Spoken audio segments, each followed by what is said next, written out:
Cercis Occidentalis Western Redbud. About 20 feet tall and about roughly 10 feet wide. Full sun to partial shade. Gorgeous pink flowers in the spring.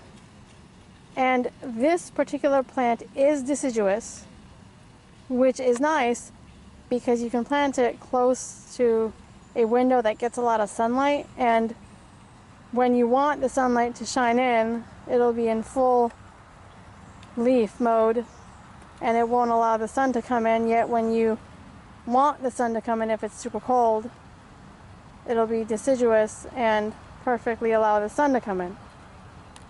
So it's actually dual purpose.